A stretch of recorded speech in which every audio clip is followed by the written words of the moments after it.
Do you consider yourself a high achiever? Smart, driven, highly successful? I am so excited to have you.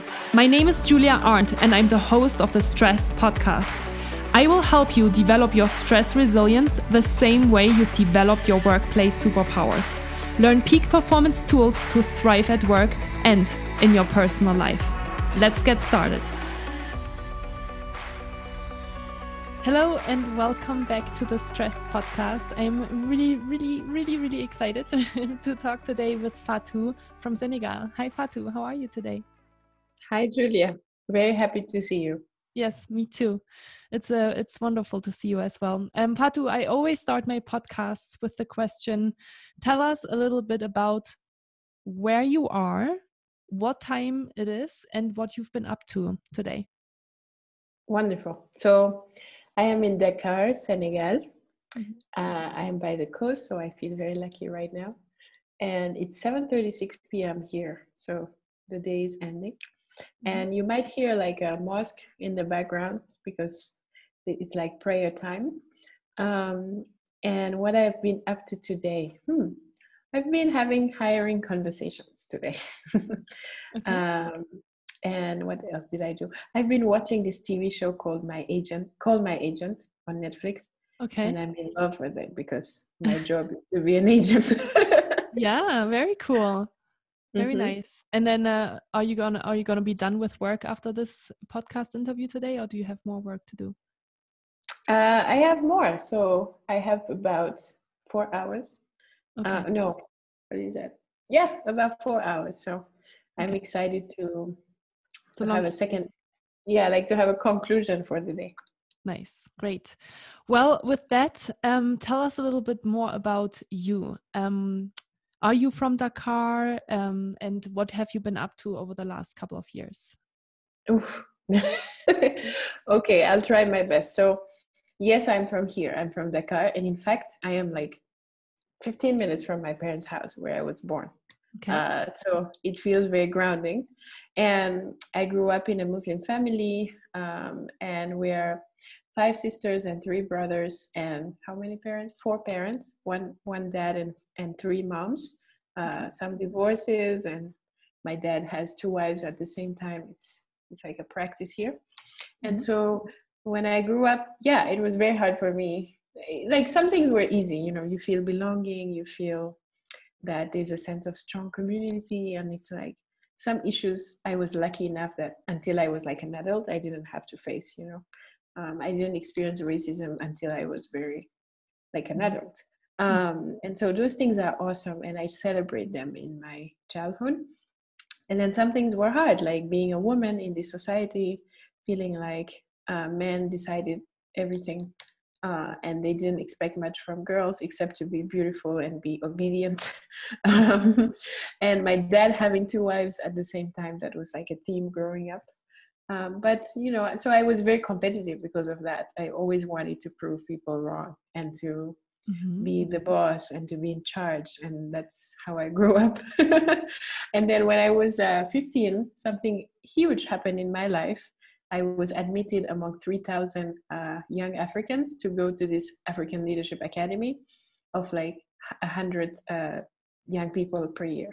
And it's just 2 years, the program. And it's very exclusive, but it changed my life. I learned English there. I discovered, people from Stanford and Harvard for the first time in my life. I discovered people who just wanted to make a change in the world. Like that's all they really cared about. Just build themselves to become people who do useful things. That's it. So that changed my life. And that took me on a path to like study at Harvard, and later to build startups. And now I am at Ralph and I'm the co-founder of a startup. So yeah, like that, I always think about that moment when I met the co-founder of that school. Yeah. And it changed my life forever, for real. And so that was, I assume the African Leadership Academy was still in Africa, right? Yes, it is. It's in South Africa. Yes. Okay. And then when did you come to the US the first time? 2010. So I was 17 when I came to the US. And okay. I had not thought about the US till I was 16. like literally a year before coming. Okay. Um, and it was a huge culture shock. I call it an emotional accident, you know. So yeah, like, you know, that happened too. Yeah. And then when you were 17, you I assume you didn't start right away studying in Harvard, or yes? I did. You So did. I went to, yeah, so I spent 2 years at the African Leadership Academy in South Africa. Okay. And, you know, it very quickly became this huge institution in the world. It is. Like, for example, a few years ago, Obama held one of his summits for leaders there, right? Oh wow. And so, yeah, so it's a pretty interesting and innovative place. Mhm. And so I did 2 years there. Of course, you know, the studies are very competitive, but they were also like the activities that were very competitive, the leadership development. And so, yeah, like, and I learned about US universities there, and I applied, and I was lucky enough to be selected. And so by the time I was 17, I was going to the US for my university degree. Wow. And what did you study at Harvard? I studied applied mathematics. And I studied, so that was my major at Harvard, or they call it concentration, which is weird. I don't know why they do that. Like, they shouldn't. So I studied half of my time. I was studying applied mathematics. I was studying statistics, machine learning, like very technical stuff. Mhm. But when I got to university, I realized that I actually really liked traveling and meeting people and empowering people. And so half of my curriculum actually ended up being languages. I studied Korean, I studied Spanish, Mhm. I studied politics, I studied economics, entrepreneurship. So I was very lucky to be able to do that. Mhm. Yeah. And what happened after Harvard? Yeah, so after Harvard, I had to decide, you know, do I want to go to tech and become an engineer or a scientist, or do I want to stay in academia and maybe do a PhD, or do I want to go somewhere else? And by that time, the person that had, well, one of the people that founded my school, the African Leadership Academy, had had so much success that they were ready to create a university chain around this experience, like basically reimagining university. What would happen if people learned character development, like leadership skills, but then, you know, you kind of use that framework to add the knowledge and the skills. And that was really exciting. Like, there were people thinking about it, but not that many. And it was still an idea. And he told me, listen, you've done mathematics. I think you can come here and build a curriculum that will literally be learned by like millions of students for the Wow. next decades. And Mhm. I was like, wow, like, I think that's more exciting for me than, I don't know, building code at LinkedIn. Like, no offense, but Yeah. it was, you know, That just sounds this very kind of big, powerful. Yeah. Yeah. yeah, it was like big, and it was still not, it was on paper. Literally, they sent me like 5 pages of a document. Mhm, mhm, And I was like, okay, I think this is it. And I trusted him, of course. He had been a mentor before. mhm. Um, so that's what I did after Harvard. And I did that for almost 2 years. Okay. Just building a company from scratch, learning how do governments authorize universities to exist, the kind of things they require of you, how you design how people should learn, what you leave, like the principles behind it, but also like how you implement it. Mhm. Like literally, I had part of the curriculum be coding and like using different programming skills to solve mathematical problems. And yet I had students that they had never used a computer before they came to the university, Mhm, mhm. right? So how do you get, you know, in the space of 2 years or so, how do you get such a person to be proficient in Yeah. these skills that, you know, some people built over years? Yeah. So it was very, very, it was very challenging, but very rewarding. Yeah. Amazing. And what happened after that? I feel like I need to get all the details because all of the things that you've been doing have been just so amazing and fascinating. Thank you. So I was doing that, and you know, that kind of role, it's like nonstop. It's your whole life. Uh, we would, I remember we'd have a dinner as a team. It was like summer camp. Like, we would have dinner or go to the beach. Sometimes we would, on a Wednesday, we would go at like 1 a.m. in the ocean. We were in Mauritius, like it was wonderful. And then 8 a.m. you're like there figuring out how to build something or change something. So it was hectic, but after, you know, almost 2 years, I was like, I am just 22 by that time. I just need to live life. I don't know if I can handle such big responsibilities. I was scared, right? Mm-hmm. And I said, okay, where do I want to go? And I always wanted to go to Argentina. I had already been as like in summer programs. And I was just like, okay, I'm going to go. I have 3 friends right now. I can just go and like join them and live with them and like, I don't know, build a life somehow. It was like a fantasy, right? And that's what I did. I went to Argentina, and it was interesting just to be able to get there. Like I traveled basically half the world to get a visa to be able to be there. Mm-hmm. And then once I was there, I stayed 4 years. I did so many things, including, you know, help build the other startups. I tried to start my own, failed, started a second, failed. I learned to coach people. I was working with women managers. I met an amazing woman who became one of my mentors till today. And so it was 4 years of intense like exploration. Mm-hmm. And I think at the end of that, I had like all these, how do I call it? Discoveries of what's important for me.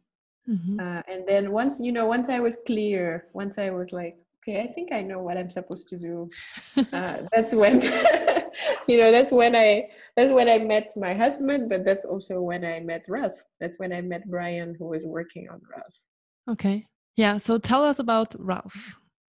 Yes. So Ralph is, okay. We have a very simple idea as a company, which is that one day we'll all have a career agent. You know, just like how actors and sports people have their career agents who help them to help them detect opportunities and understand and negotiate and choose, right? Or just like how in a different industry, in real estate, you have an agent who helps you figure out what's your ideal home, right? Mm-hmm. So very similar concept, but thinking about that for every other professional, right? Not just the ones that are The seen as elite. like stars, right? Yeah, like how do you decentralize a resource like that? So that's what we're working on. Mm-hmm. And today we are focused on the tech sector to begin, right? We work with a lot of data scientists, research scientists, you know, data engineers, software engineers, etc. So a lot of technical type of people, and we really help them understand what their market value is with data, but also like help them understand how to pitch themselves, help them negotiate, help them decide, right? Like so many people, when they are, it's like after they receive the offer that it's like even more stressful because they are like, where should I live? What do I tell my partner? How do we do it together? Will the money work? Like so many questions that affect your life for the rest of your life. But are also very emotional, right? That's when you see people freak out. And so we're building a service around that moment in people's lives. Mm-hmm. And we call ourselves career agents. So Okay. that's the new company. And did you? I know that you focus a lot on women and underrepresented groups.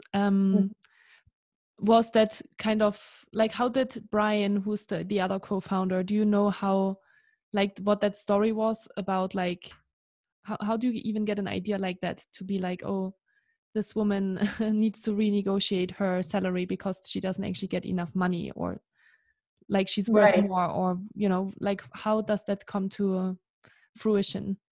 Right. So yes, Brian was the one who had the idea, right? It's like a year and a half before me. And the way it happened was he was helping a friend negotiate. She's a woman, very smart software engineer. And she wanted to transition to a new role. And she was gonna work with one of those billionaires that we all know. And she received an offer that was lower than what she was already making.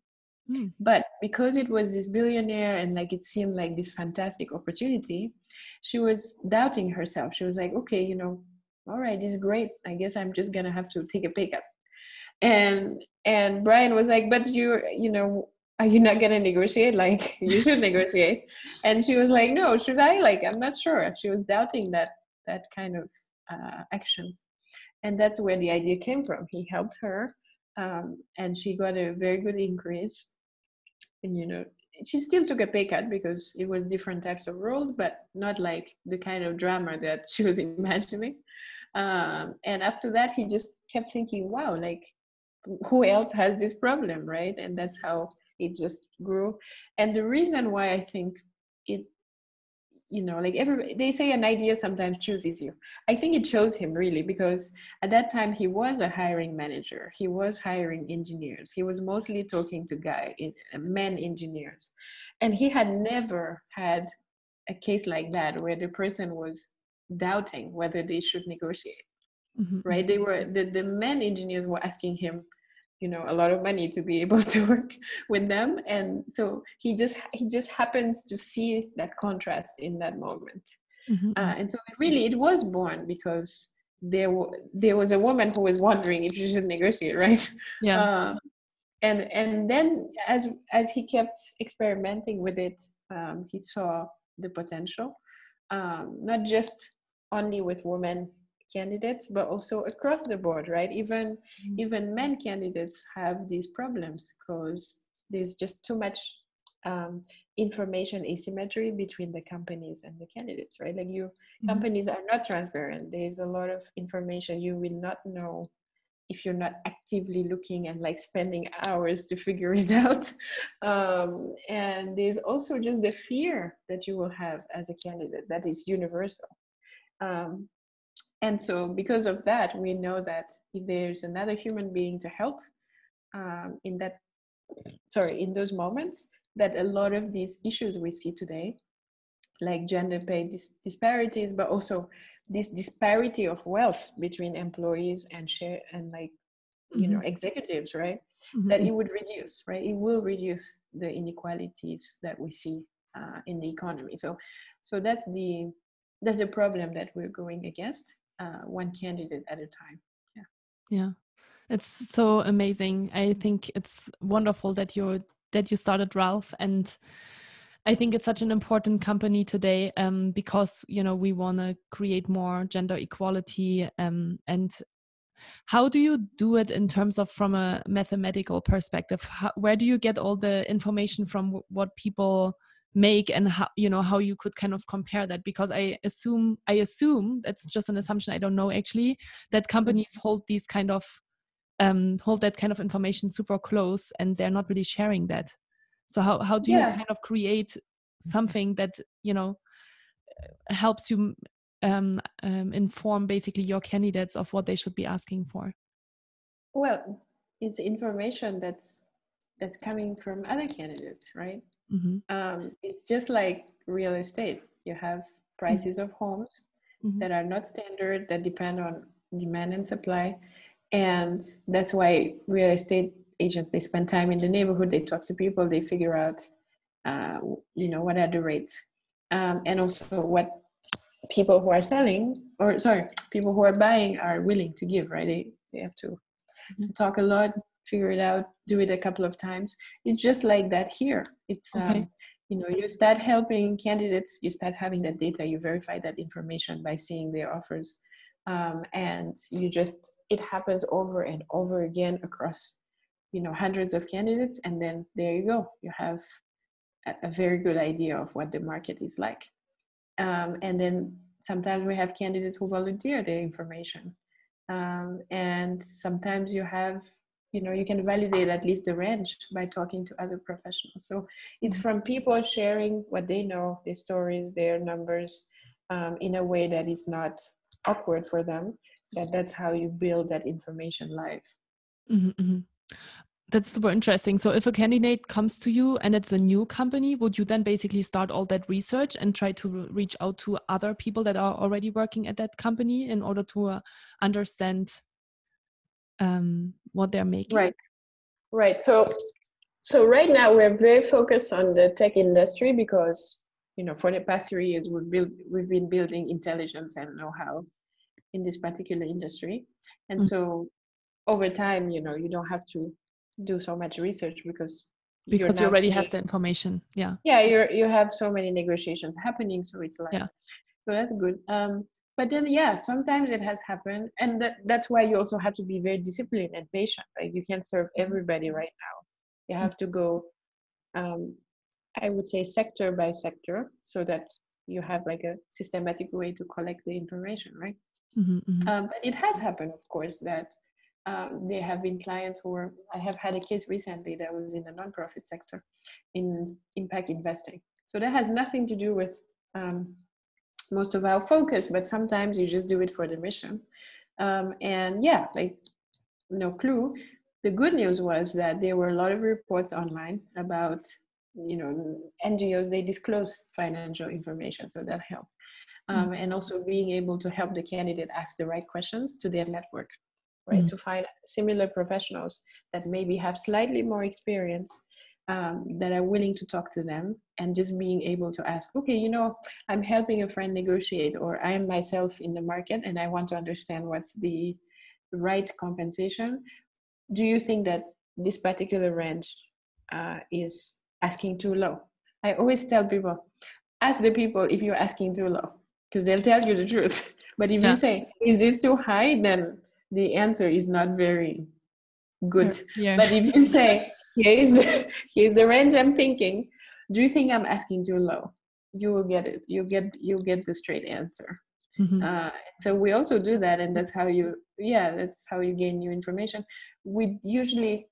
I usually stay away from Glassdoor as an agent, because I have noticed that for at least the tech sector, they significantly underestimate what companies are able to do, like what is the real market worth, because you just see, like, the internet data, it's also just an echo chamber, right?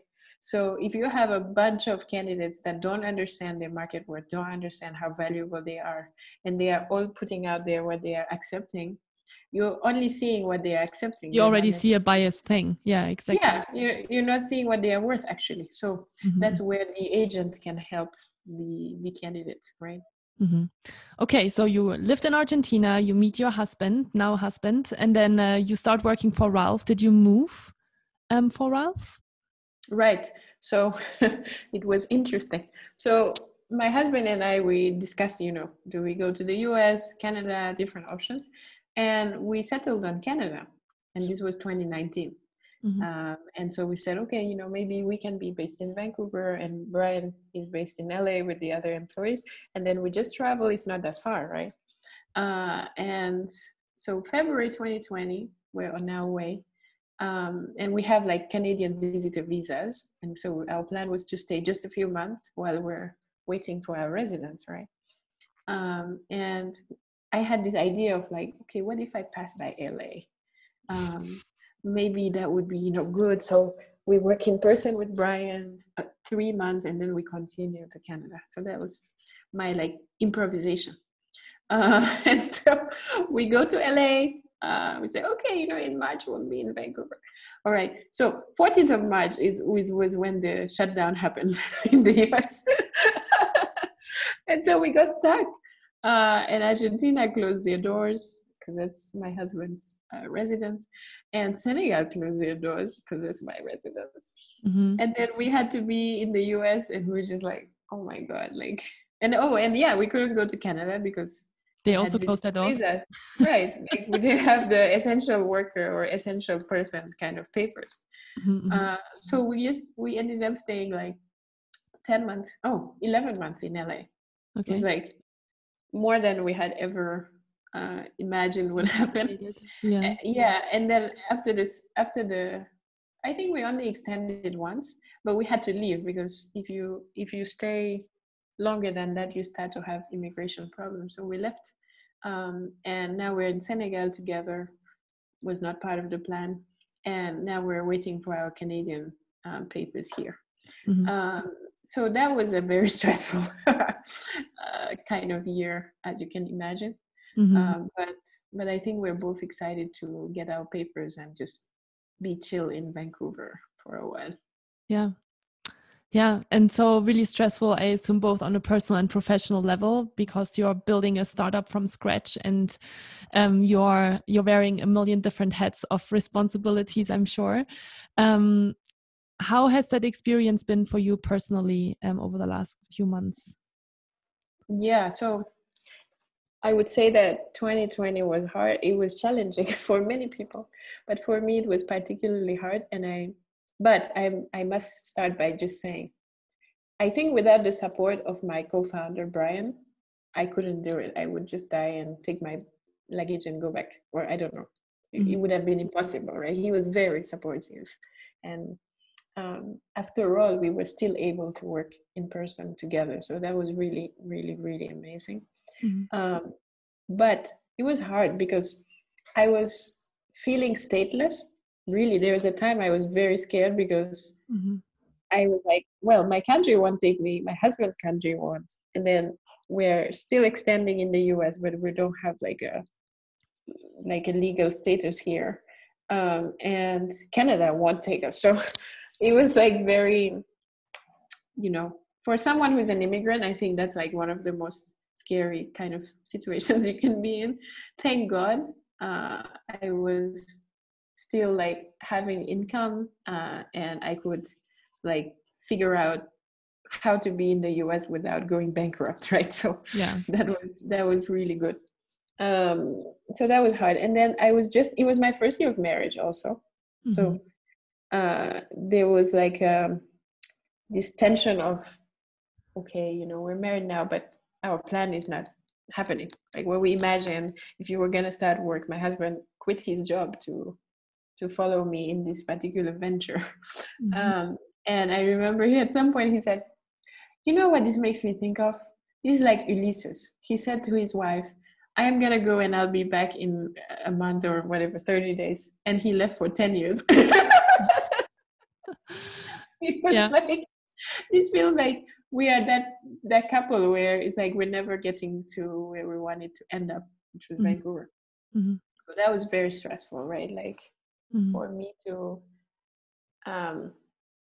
like for us to be a couple, but then feeling very like unstable, and that he couldn't work, and like he had to completely change his plans, and then for me to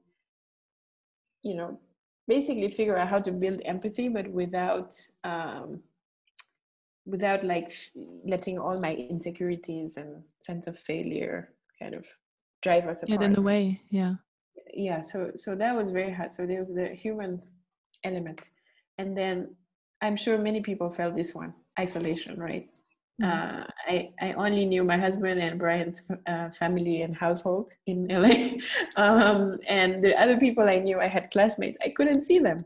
They were like, no, we're not, they were not hanging out really. And so I just felt like disconnected from that sense of belonging. I didn't feel like it belonged. I didn't enjoy living in downtown and not having good transportation, for example. So my husband, he would have his bike, he's a cyclist, and he would go like to all these amazing mountains because he bikes for like 12 hours a day. Like he's one of those crazy people. And he would come back and he'll say like, oh my gosh, California is the best place on earth. Like that's how he felt. And I would just be like, why do I feel the opposite? Like I'm just stuck in downtown LA. And if I want to go to the beach, I have to spend, I have to block 4 hours for transit just for that. Because I couldn't drive myself anywhere. I couldn't drive. So it was very isolating at that time, outside of work. Like my weekends, I dreaded them. I felt like I didn't belong where I was. That's how it felt. So that was happening. And then, of course, there's the first year as a co-founder experience that I'm sure most people who built something that is doing something great and growing, they felt that kind of pressure at the beginning. And that imposter syndrome was just, constantly in my mind, not stopping. And I was having therapy and everything, but it was just like, it just brought like all my insecurities of life to like decide to surface. Yes. And then last but not least, I think it was, there was a lot of, I just happened to be like 2 blocks from City Hall in LA, and all the protests, all the helicopters, all the noise, all the confrontation with police was happening. And I was watching this live, like literally from my window. And I remember there was a day that people who were protesting came into the building. They took over the building. There was a SWAT team. So it was just like, I think it was too much. And then there was the shootings that just was like, oh my gosh, should I be in the US right now? So it was a lot. It was a lot of different chaos elements happening at the same time in my life. And needless to say, I burnt out by 2021. Yeah. So you burned out in 2021 at the age of 28. Yeah. And, I think we had a really interesting conversation the first time we met about, the realizations you had in terms of like how you were managing work as well, right? Because you are in the startup, it's like the second year, third year of starting the startup. And what were the realizations of, okay, I need to, obviously you moved back to Senegal after these 11 months. And then, you're starting to feel super overwhelmed. Like maybe let's start there. What were the first signs that you really felt like, something is not going right anymore? Like, what were the first signs? Listen, I think the first episode, the burnout happened in episodes. The first episode was in March. So that was like when I got to California. And I just realized how much I didn't know. And that just overwhelmed me. And of course, COVID happened and all my plans were changing. And that was just, so that was like the first time that I had that I like woke up one day and I just didn't feel like showing up. I didn't want to work. I didn't want to do anything. I just wanted to crawl under my bed and that's it. Like just be there. The second episode happened in May. And that was actually that was one where I had to take a week off because I was literally sick, like from my body was just reacting. And I was very tired. I couldn't do much. I thought it was COVID. It was not. Tested negative. Because I was just, like it was as if I felt like my spirit was broken. It was like, oh, this is too much. Like we can't carry this load. And I stayed a week. I reflected. I was speaking with friends. I spent a lot of time in silence, writing down my thoughts. And I thought that I had reached something called acceptance. I thought it was like, okay, I accept the challenge. We can do this. I will devote myself to this.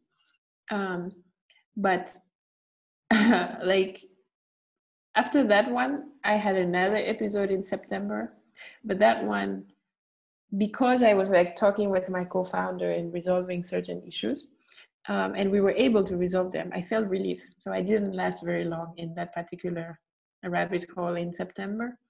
Or October, it was October, and I went to New York. I could use the public transit system and I was very happy. So that was fine. But then the biggest episode, like where I felt like, okay, this is the end. That one happened in 2021. That was the last week of January that I just gave up. I was like, no, I'm human.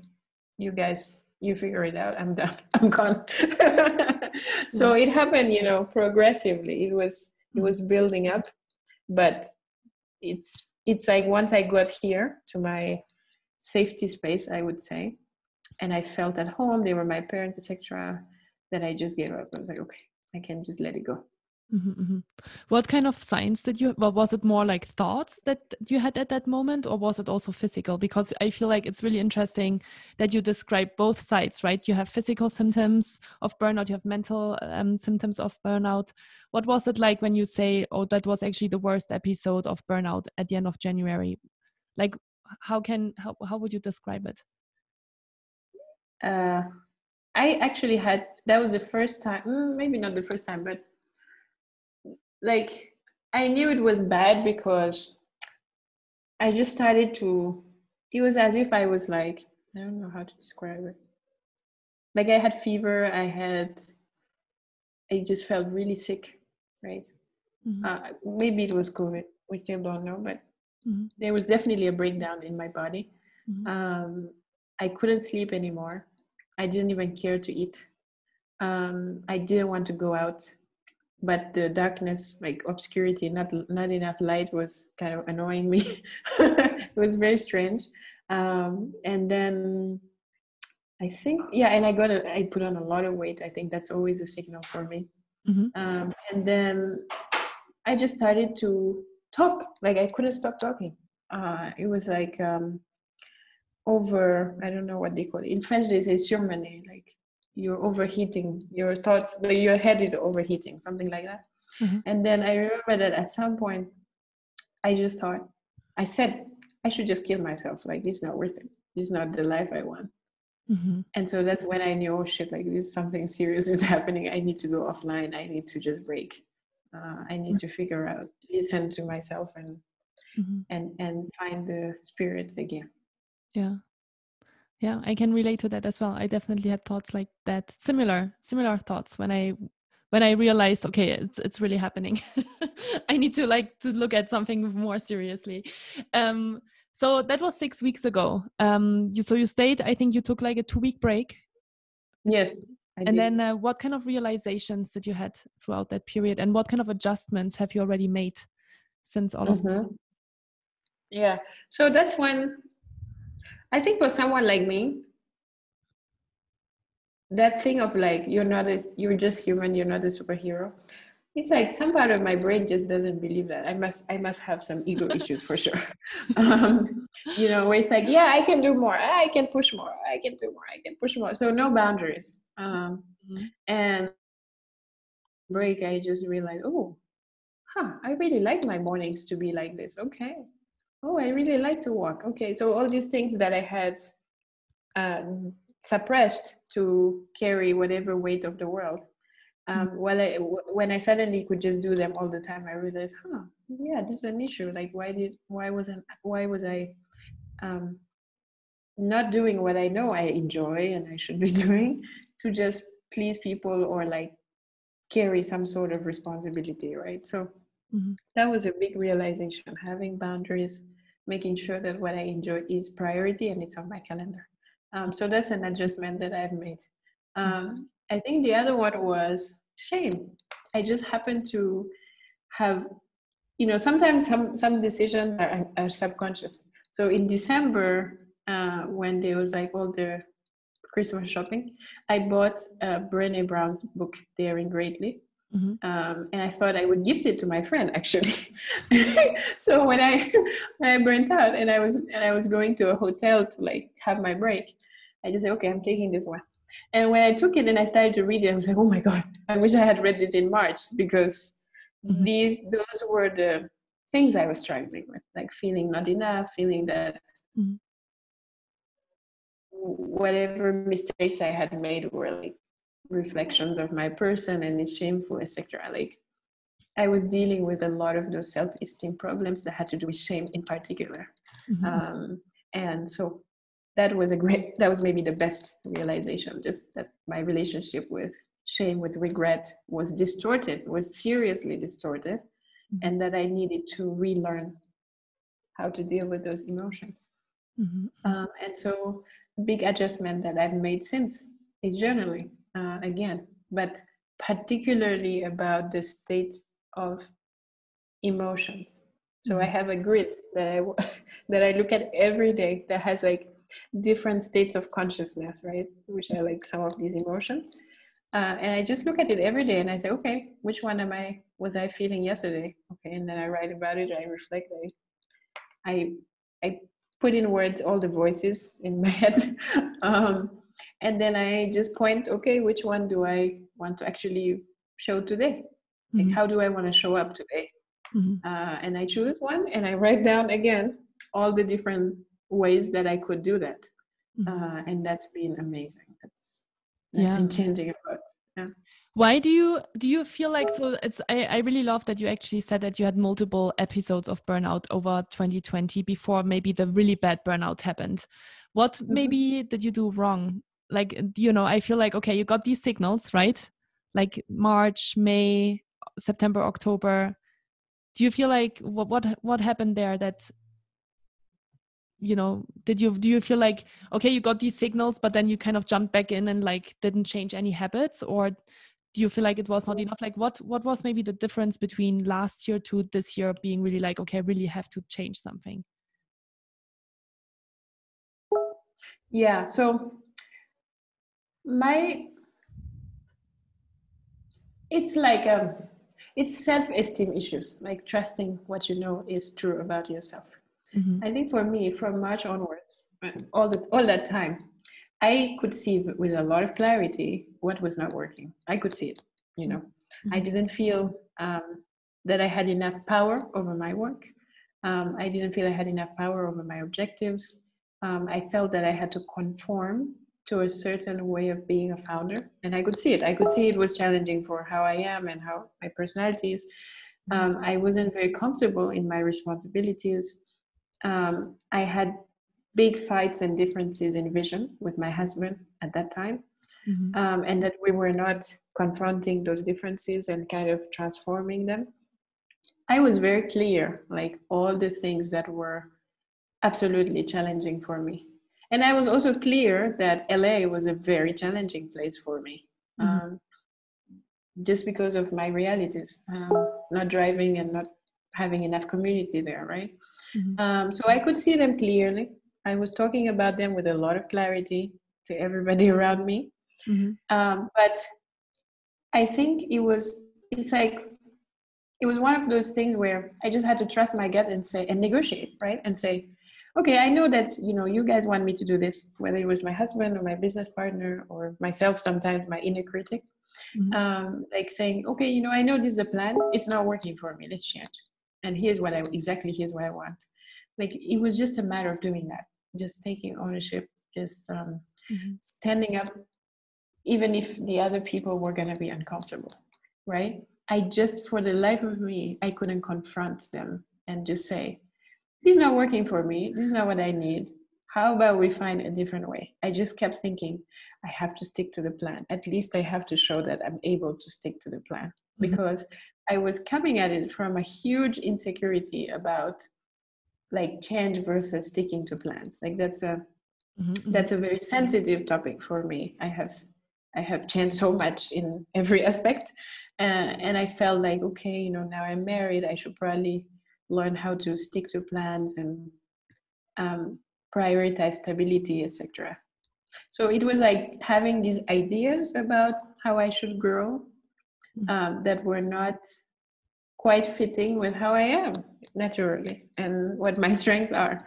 And so instead of like just saying, let's change, I can't do it, and that's fine, I kept thinking, oh my gosh, I can't abandon, like I can't change, because if I do that, then I would have validated that I can't. Yeah, it's like it's almost like failing, right? Yeah, it's like a type of it's like I'm failing, and they won't trust me, and I won't trust myself, and like just denying, right? Not accepting how I really am, right? Both the strengths and the imperfections, and adapting my plans to that. So I was instead desperately trying to be somebody else. And that's why I said, like, my relationship with shame was really the driver of that kind of instinct, or not instinct, but like desperation. Yeah, so interesting. Well, I mean, I see you, and I see that over the last 6 weeks, which is not a long time at all, there's been so many realizations and so much progress in the right direction, and so much work that you have already done on yourself, that I really hope that this time, you're on the right track, and you start to really work on these new habits, and on like identifying the things that don't work for you more in the moment, to be more reactive, I guess, in the moment, to be like, this does this work and this doesn't work, and that's okay. So I think it's really amazing to see how much progress you've already made in such a short period of time, and I'm really curious to see how you're going to develop and evolve over the next months to come as well. Thank you. Can I say something? Yes, please. I feel like you know what's the funny part? Do you meditate? You do? Or Now, sometimes, right? You know how they say, oh, you do? Okay, great. So you know how they teach you, like, okay, if you want to be a great meditator, all you have to do is not resist. Just be the way that things are, or deal with, like, just be present, observe, don't try to resist or change something. Mhm. Um, and I think I want to, for me, it doesn't feel like work right now. It's not like I'm working on myself. It's literally, I'm just being more of who I am naturally and not trying to be somebody else, you know? Yeah. And it's something that I encounter a lot in meditation, where it's like, okay, you already know how to breathe, just do it. Don't try to change it, right? Don't try to force something else. It's just like that. And so for me, going to walk, it's natural. I like it. I like to go in the sun. And so now that I can just say, that's actually what I'm going to prioritize, it's very easy. Mm-hmm. Whereas before it was like, I can't change anything. I'm gonna prioritize that. And it's like it just wouldn't work. Yeah, I love that you're saying that. I've only gotten a very, I would say, very serious about meditation. It sounds kind of weird and serious, but like I've really gotten into it over the last couple of months. And yeah, I think one of the things that really resonates with me that I've just literally I've had this realization yesterday, also talking with a friend of mine, was that sometimes it's totally okay to sit in discomfort and difficult feelings. And as soon as you let that happen, which is so hard, because when you are sitting in uncomfortable feelings, it's obviously super uncomfortable, right? And you don't want to be there. But as soon as you're like, this is just the status quo right now, all of a sudden it feels like 100 times lighter. It's so weird. Yeah. So it's so weird, and so right, it's so simple, but it's sometimes so hard to accept that part. And I can only, if somebody is listening to this right now and is struggling with whatever it is in your life, no matter if it is professionally or personally, just be okay that at the moment it's shitty. Be okay that you're sitting in murky waters and you don't have an answer, or you would like things to be different, but they are not. It's okay. Like, that is okay as well, right? And it goes to, obviously, not to say with burnout it's the same thing.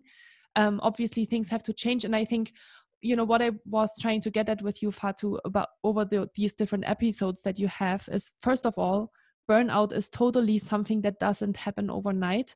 It comes up and it pops up and it shows up in different sorts and forms, physically and mentally. And then we take a week break, or we take a medical leave for a week, or we go on a vacation for a week, and then we go back and we don't really change any habits, and we don't really change anything about what we did before, because we're like, oh, I did this week and now I'm fine, and then you continue just the way you've been doing it before, and then again you realize again that it doesn't work that way, right? Because you didn't change what you believe. Yeah. Like I really noticed that what's different about this episode is that when I came back, there was a profound change in how I saw myself and what I believed to be true, and what I believed I deserved and what I should accept and how I should be. There was just a big difference. Whereas in 2020, on all those episodes, they kept showing up, but I kept having the same idea as before, like not changing what I thought, not changing what I was holding on to. Yeah. So I think that's probably why, like, it shows up in different episodes. Yeah, exactly. Well, and it keeps on showing up because it's like, you need to change something.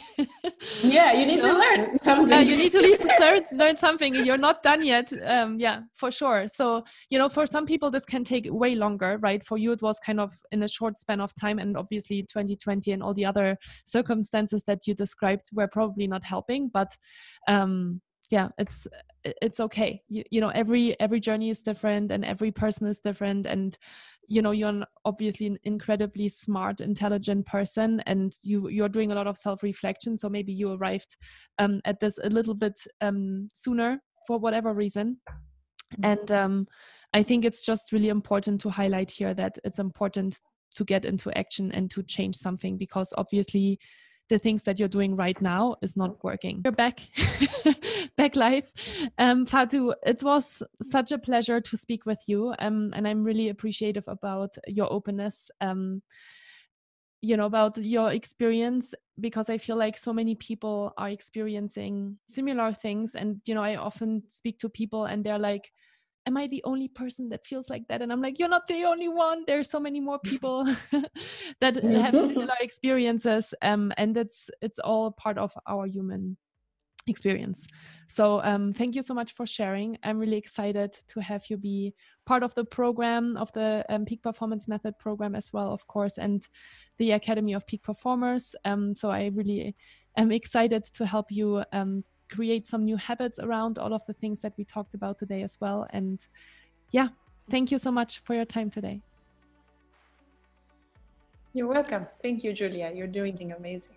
And higher up, that's all. Like, you know, more power to you. And I hope more people can listen to these stories as well. Thank you.